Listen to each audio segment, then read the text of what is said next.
नमस्कार। आप लोगों ने तो भाग एक देख ही लिया होगा, तो आज भाग दो की बात करेंगे, नागरिकता।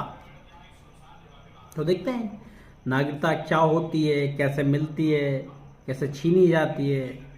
हम इन्हीं टॉपिक पे बात करेंगे। तो पहला पॉइंट टॉपिक ये है, आप पहले तो अच्छे से ये समझ जाएं कि नागरिकता होती क्या है।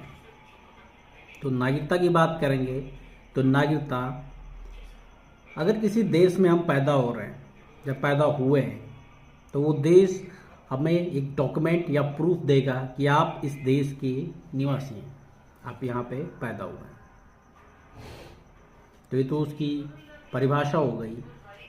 अब ये मिलती कैसे है, इसकी बात करेंगे।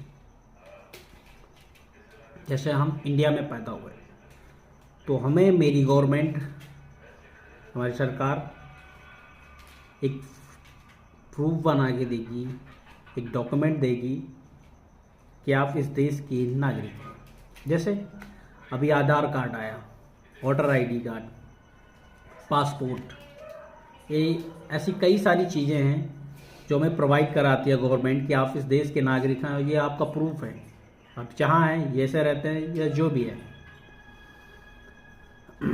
तो पहला पॉइंट तो ये हुआ कि आप देश के नागरिक होना चाहिए। दूसरा, अगर किसी के माता पिता भारत में पैदा हुए हैं और विदेश में रह रहे हैं, अगर उनकी औलाद पैदा होगी तो विदेश में रह रहे हैं तो विदेशी तो नहीं होगी ना, वो इंडियन ही होगी। उसको, उनकी औलाद को जो वहाँ पे पैदा होगी उसे भारत की नागरिकता मिल सकती है, क्योंकि उनके माँ बाप इंडियन थे लेकिन रह रहे थे बाहर। तो उस हिसाब से जो उनकी औलाद है वो इंडिया की नागरिकता मिल सकती है उसको। तो हुई दूसरे पॉइंट की। अब तीसरे पॉइंट की बात करेंगे। अगर कोई टूरिस्ट बाहर से आता है, इंडिया की नागरिकता लेना चाहता है, तो उसे नागरिकता इतनी आसानी से नहीं मिलने वाली है। उसके लिए उसे करीबन 7 साल इंडिया में रहना पड़ेगा, फिर उसे एक फॉर्म फिल करना पड़ेगा, उसके बाद उसे नागरिकता मिलने के चांस हैं। तो इस तरीके से थोड़ा लंबा प्रोसेस हो जाता है।